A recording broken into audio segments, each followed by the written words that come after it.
Hello guys, welcome back to my YouTube channel Ben Rider আদি।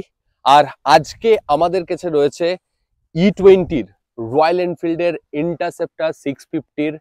আমরা 2024-এর model তো obviously বলতে পারি, কারণ 2024-এই তুমি অফিসিয়ালি সব জায়গাতে অ্যাভেলেবেল দেখতে পারবে এই গাড়িটাকে। ভিডিওটা শুরু করার আগে special thanks to Rajib da to provide me this bike. আর আমরা ইন্টারসেপ্টরকে অবভিয়াসলি বলে থাকি যে ইন্ডিয়ান সুপার বাইক, কারণ এটা টুইন এক্সস্ট এবং টুইন সিলিন্ডার সিস্টেমের সাথে আসে। তবে আজকে আমরা প্রথমে দেখে নেবো যে কি মেজর চেঞ্জের সাথে লঞ্চ করেছে ইন্টারসেপ্টর।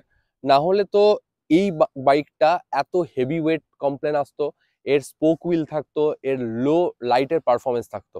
তো চলো আমরা দেখে নিই যে এখানে কি কি মেজর চেঞ্জ রয়্যাল এনফিল্ডের তরফ থেকে এসছে।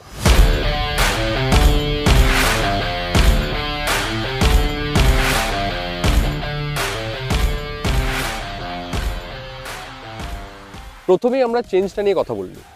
দেখো, এতদিনের যে কমপ্লেন ছিল যে একটা এরকম প্রায় ধরে নাও 4 লাখ টাকা, 3.5 থেকে 4 লাখ টাকা বাজেটের বাইকে আমরা শুধুমাত্র হ্যালোজেন বাল্ব দেখতে পাচ্ছিলাম, বাট নাও ফাইনালি রয়্যাল এনফিল্ডের তরফ থেকে ইন্টারসেপ্টরে আমরা রাউন্ড শেপের এলইডি হেডল্যাম্প দেখতে পাচ্ছি। বাট স্টিল তারা কিন্তু এখানে নর্মাল বাল্ব টাইপ মানে হ্যালোজেন ইন্ডিকেটারই ইউজ করেছে। এটাকে একটু চেঞ্জ করতে পারতো, তাদের সব থেকে প্রিমিয়াম বাইকে এখনো তারা কিন্তু নর্মাল বাল্বই ইউজ করছে। এখানে আমার কাছে কিন্তু খুব ডিসঅ্যাপয়েন্টিং এই ম্যাটারটা এখনো। এর সাথে আরেকটা যেটা বড় চেঞ্জ এনেছে রয়্যাল এনফিল্ড, সেটা হচ্ছে এর অ্যালয় হুইলের ক্ষেত্রে। আমরা সিয়েটের তরফ থেকে এখানে টিউবলেস টায়ার দেখতে পাচ্ছি এবং কোম্পানি ফিটেড অ্যালয় হুইল দেখতে পাচ্ছি। তো যে মেন কমপ্লেনটা ছিল যে পাংচার হয়ে যাওয়া লং রাইডের ক্ষেত্রে, সেই প্রবলেমটা ফাইনালি শর্ট আউট। তো আমরা বলতে পারি কোম্পানির তরফ থেকে মোটামুটি 22 থেকে 23 হাজার টাকা আফটার মার্কেটের খরচাটা কিন্তু বাঁচিয়ে ফেলেছে রয়্যাল এনফিল্ড এখানে। এর সাথে আমরা এখানে ডুয়েল সেটআপের কিন্তু হর্ন দেখতে পাচ্ছি। দেখো, এত বড় একটা গাড়িতে আমাদের কিন্তু মনে হয় যে হর্নটা একটু লাউড হওয়া উচিত। আমি তোমাদেরকে নর্মালি এর হর্নটা একবার শুনিয়ে দেখাচ্ছি। এটা কিন্তু একটা বেশ শার্প হর্ন। তো এটার একটা প্রেজেন্স কিন্তু রাস্তাতে ফিল করাবে এর হর্নটা। এর সাথে আমি বলতে পারবো যে এখানে সুইচ সিস্টেমটা কিন্তু একটু চেঞ্জ করেছে। যখন 650 সুপার মিটিওর লঞ্চ করেছিল, তখন থেকে কিন্তু রয়্যাল এনফিল্ড তাদের এই সুইচ কোয়ালিটিটাকে বেশ ইমপ্রুভ করেছে। এখানে কিন্তু আমরা এখানে স্টার্ট, ইঞ্জিন কিল, অফ এবং এর সাথে ইনবিল্ড হ্যাজার্ডের কিন্তু লাইটটা আমরা দেখতে পাচ্ছি। এটা কিন্তু খুব ভালো করেছে, সেই কারণে আমাদেরকে আফটার মার্কেট হ্যাজার্ড ইনস্টল করার প্রয়োজন হবে না। এর সাথে আমরা এখানে কিন্তু পাস মানে পাসিং লাইট এবং আপার ডিপারের কিন্তু লাইটটা এখানে দেখতে পাচ্ছি, তার সাথে নর্মাল ইন্ডিকেটর এবং এখানে হর্নের সুইচটাও কিন্তু ইন্টিগ্রেটেড। এর সাথে গ্রিপের স্টাইলটাও কিন্তু আমরা এখানে চেঞ্জ দেখতে পাচ্ছি, যেটা যদিও আমরা মিটিওর থেকেই এই চেঞ্জটাকে কিন্তু এনেছিল প্রথমবার রয়্যাল এনফিল্ড। তো সেখানে একটা খুব ভালো কাজ রয়্যাল এনফিল্ড করেছে। তো চলো এরকম ওপর থেকে না বলে আমরা এবার একটু ভিতরে যাই, এর ডিটেল স্পেসিফিকেশন নিয়ে আলোচনা করি, অন রোড প্রাইস তোমাদেরকে বলে দিই, আর শেষে থাকবে আমার রাইড এক্সপিরিয়েন্স কেমন ছিল এই বাইকটার ক্ষেত্রে। আমরা প্রথমেই যেহেতু বললাম যে এটা আমরা বলতে পারি যে ইন্ডিয়ান সুপার বাইক, তার একটা কারণ আছে।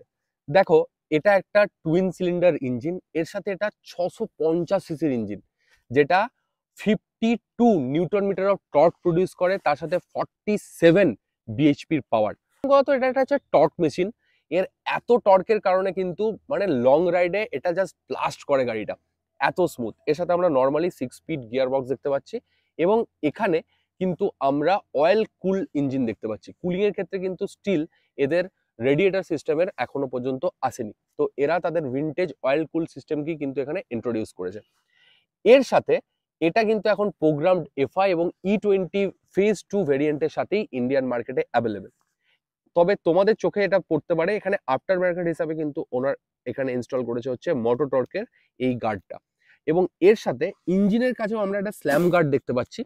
এই গার্ডটাও কিন্তু কোম্পানির তরফ থেকে নয়, এটাকেও তোমাকে আফটার মার্কেটে কিন্তু ইনস্টল করতে হবে। এই কালারটাকে কোম্পানি কিন্তু বার্সেলোনা ব্লু নাম দিয়েছে, যেটা কিন্তু সব থেকে অ্যাট্রাকটিভ এখনো পর্যন্ত। এছাড়া আরেকটা কালার ভেরিয়েন্টও অ্যাভেলেবেল আছে, তোমরা যদি পছন্দ করো তোমরা সেই ভেরিয়েন্টের জন্য অবভিয়াসলি যেতে পারো। এবং এটার কালার যে স্কিমটা রয়েছে, এর সাথে আমরা এবার তাহলে ফুয়েল ট্যাঙ্কের বিষয়টাও বলে দিই। এখানে আমরা 13.7 এর কাছাকাছি কিন্তু এর ফুয়েল ক্যাপাসিটি দেখতে পাচ্ছি, অবভিয়াসলি পেট্রোল। এবং সব থেকে মজার বিষয় হচ্ছে এখানে আমরা 2.7 লিটারের কিন্তু একটা লার্জ আমরা এখানে দেখতে পাই, যেটা হচ্ছে এর রিজার্ভ ট্যাঙ্ক। কারণ কি, এটা ম্যাক্সিমাম লোকালে তোমাকে 20-র কাছাকাছি কিন্তু মাইলেজ দিতে পারে, বাট এটা কিন্তু E20 ভেরিয়েন্টের জন্য একটু মাইলেজটা বেটার পাওয়া যায়। আর এর প্রিভিয়াস এডিশনে আর একটা প্রবলেম ছিল যে এখানে আমরা ডিসপ্লে কিন্তু খুব ল্যাগি ছিল ইনফরমেশনের দিক থেকে। তো চলো ডিসপ্লে নিয়ে যখন কথা বলছি, তাহলে মিটার কনসোলের ক্ষেত্রে আমরা কি দেখতে পাই এবং কি কি ফিচার্স অ্যাড হয়েছে সেটা দেখে নিই। আমি যেহেতু মিটার কনসোলের কথা বললাম, তাই তোমাদেরকে হ্যান্ডেল বারের পজিশনটাও দেখিয়ে দিচ্ছি। আর এখন এটা ডুয়েল স্ট্যান্ডের উপরে দাঁড়িয়ে আছে। এখানে আমরা মিটার কনসোলের ক্ষেত্রে কিন্তু দুটো মিটার দেখতে পাচ্ছি, মানে রাউন্ড শেপের, যেখানে একটাতে আমরা স্পিডোমিটার, একটাতে আমরা আরপিএম মিটার দেখতে পাচ্ছি। তবে এখানে একটা ছোট্ট ডিজিটাল পার্ট আছে যেটা প্রিভিয়াস এডিশনেও ছিল, কিন্তু মজার বিষয় হচ্ছে এখানে আমরা ফুয়েলের পার্টটা কিন্তু অ্যাড করেছে, মানে হচ্ছে ফুয়েল গেজ। এর সাথে ওডোমিটারটা কিন্তু এখানে ছোট্ট করে ডিজিটাল। এবং আমরা যদি আমাদের ডান দিকের যে মিটারটা দেখি, সেখানে কিন্তু আমরা এবিএস এর, নিউট্রালের, ব্যাটারির কিরকম মানে ব্যাটারি পারফরমেন্স বলতে পারি আমরা, পার্সেন্টেজ নয়, এখন ভালো দেবে কিনা, ম্যালফাংশন, এর সমস্ত ইন্ডিকেশনটা কিন্তু আমরা আমাদের ডান দিকে দেখতে পাবো। বেসিক কিন্তু একটা ভিনটেজ মিটার কনসোল আমরা এখানে দেখতে পাচ্ছি।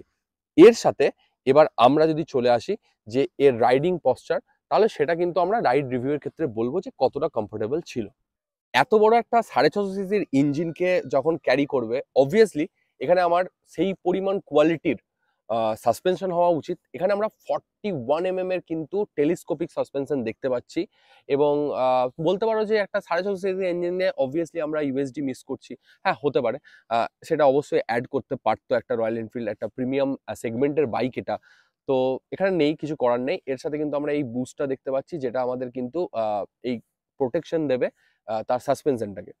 এর সাথে আমরা এখানে ভাইব্রির কিন্তু একটা বিশাল সাইজের, মানে আমরা বলতে পারি এটা হচ্ছে, if I am not wrong, এটা 320 mm এর কিন্তু একটা ডিস্ক দেখতে পাচ্ছি। তো এটা ডুয়েল চ্যানেল এবিএস এর সাথে আসে। এবার চলো রেয়ার সেকশনে সাসপেনশনটাও দেখে নিই। এখানে রেয়ারের ক্ষেত্রে আমরা টুইন অয়েল ওভার সফট এখানে আমরা সাসপেনশন দেখতে পারি, যেটা 80 mm এর ট্রাভেলের সাথে আসে। সো সাসপেনশন নো ডাউট খুব ভালো। এবং এর সাথে আমরা পিছনেও কিন্তু ডিসের অপশন পাই, যেটা হচ্ছে তোমার 240 mm এর ডিসের সাথে এখানে আসে, যেটা ডুয়েল চ্যানেল এবিএস হিসাবে কাজ করে। এর সাথে আমরা এর ছোটখাটো কিছু ডিটেল স্পেসিফিকেশনও তোমাদেরকে শেয়ার করে দিই। এই বাইকটা কিন্তু 213 কেজি কার্ব ওয়েটের সাথে আসে। সো ইটস নট আ, মানে কি বলবো, এটা একটা বাচ্চা ছেলের বাইক তো অবভিয়াসলি হতে পারে না, একটা 650 সিসির ইঞ্জিন যেহেতু। এর সিট হাইট হচ্ছে 804 mm এর। আর যেহেতু এখানে আমরা একটা ডুয়েল এক্সস্ট দেখতে পাচ্ছি, তাহলে এক্সস্ট নোটও কিন্তু তোমাদেরকে আমি শোনাবো। তো চলো। আর এখন যেটা দেখতে পাচ্ছ সেটা হচ্ছে কিন্তু এর সেন্টারে কিন্তু ডুয়েল, মানে সেন্টার স্ট্যান্ডে লাগানো আছে গাড়িটাকে। তো এটা কিন্তু কোম্পানি ফিটেড, এখানে কোনো আফটার মার্কেট লাগানো হয়নি। তো এর পরে আমি তোমাদেরকে বসে দেখাচ্ছি যে অ্যাজ এ 5 ফুট 10 বা 11-তে তোমরা কতটা ভালো কমফোর্টেবলি গাড়িটা চালাতে পারবে। এবার এটাকে আমরা নর্মালি যদি সেন্ট্রাল স্ট্যান্ড থেকে মুভ করি, তাহলে দেখতে পাবো যে এটা একটা বাল্ক গাড়ি। কারণ হচ্ছে এত ইজিলি কিন্তু এটাকে ম্যানুভার করাটা কঠিন হয়ে যায় দাঁড়িয়ে থাকা অবস্থাতে। আর এখানে আমরা কিন্তু দেখতে পাচ্ছি 174 mm এর গ্রাউন্ড ক্লিয়ারেন্স, যেটা আমি বলবো যে অ্যাজ এ ইন্ডিয়ান রোডের ক্ষেত্রে যারা হাইওয়ে রাইড করবে বা মাঝে সাঝে একটু টাফ রাস্তা বা রাফ রাস্তার মধ্যে দিয়ে যাবে, তাদের জন্য ঠিক আছে। কারণ এর থেকে কিন্তু সুপার মিটিয়ারের অনেকটাই কম গ্রাউন্ড ক্লিয়ারেন্স থাকে। তো সেই হিসাবে কিন্তু royal Enfield doing a good job. চলো এবার তাহলে আমরা এর এক্সস্ট নোটটা একবার শুনে নিই। তো লেটস চেক যে এর স্টক এক্সস্টের কিরকম সাউন্ড আসছে।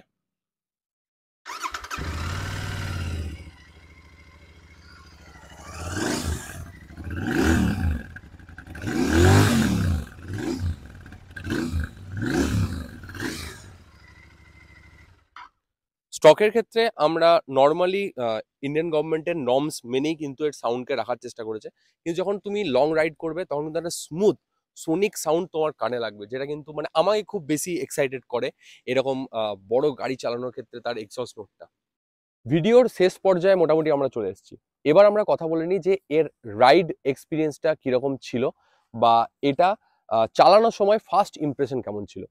আমার প্রথম যে ইনসিডেন্টটা মনে পড়লো, আমি যখন গাড়িটা রাইড করব বলে, রিভিউ করবো বলে নিয়ে আসছিলাম, তখন দেখলাম যে একজন জিজ্ঞেস করছে, দাদা কালারটা কিন্তু নো ডাউট মানে দুর্দান্ত লেগেছে। যেহেতু এই কালারটা নতুন, মানুষ এখনো দেখেনি, তো বলছে দাদা এই গাড়িটা কি গাড়ি দাদা, কালারটা কিন্তু কখনো আমরা এরকম দেখিনি। তো রিয়েল এক্সপিরিয়েন্স তোমাদেরকে বললাম। এবার চলে আসি যে গাড়িটার ফিল কেমন ছিল। অবভিয়াসলি টুইন সিলিন্ডার ইঞ্জিন, তার সাথে এতটা পরিমাণ টর্ক রয়েছে, তো চালানোর ক্ষেত্রে কিন্তু একটা স্পেস স্মুথ এক্সপিরিয়েন্স দিয়েছে। আর পাওয়ার ল্যাগ কিছু নেই, অনেক বেশি রিফাইন করেছে E20 ভেরিয়েন্ট তার প্রিভিয়াস ইন্টারসেপ্টরের তুলনায়। আর যেহেতু এটা খুবই পাওয়ারফুল গাড়ি, গিয়ার শিফটের ক্ষেত্রেও কিন্তু ক্লাচের এক্সপিরিয়েন্স কিন্তু বেশ স্মুথ ছিল। তবে এই গাড়িটা যেহেতু থাকবে আমার কাছে বেশ কিছুদিন, তো আমি চেষ্টা করব এর আরো কিছু রিয়েল লাইফের ভিডিও তোমাদেরকে তুলে দেওয়ার, যে এটা জেনুইনলি আমাদের লোকালে চালানোর জন্য কতটা বেটার হতে পারে। বাট আমি বলবো যে এই বাইকটা এমন একটা বাইক যেটা নিয়ে তুমি নর্মাল সিটি রাইড করতে পারবে, এর সাথে তুমি ইজিলি যে কোনো লং রাইড করতে পারবে, কারণ এর সাসপেনশন খুব স্মুথ ছিল। আমি যখন চালাচ্ছিলাম তখন দেখলাম যে নর্মাল ইন্ডিয়ান রোডের বাম্পের ক্ষেত্রে কিন্তু খুব একটা প্রবলেম এই গাড়িটার ক্ষেত্রে হচ্ছিল না। অবভিয়াসলি এটা এখন মোটামুটি ধরতে পারো যে 377, মানে 3,77,000 অন রোড প্রাইসে কিন্তু ইন্ডিয়াতে available, specially in West Bengal. তো তোমরা কমেন্ট করতে পারো যে তোমরা কোন জায়গা থেকে দেখছো, আমি তোমাদের সেখানকার কতটা অন রোড পড়ছে বা কতটা ডাউন পেমেন্টে কতটা ইএমআই হবে, এটার উপরে আমি একটা আলাদা করে ভিডিও কিন্তু আমি এটার জন্য ইজিলি বানিয়ে দিতে পারবো, কিন্তু সেটার জন্য তোমাদেরকে কিন্তু অবশ্যই কমেন্ট করতে হবে।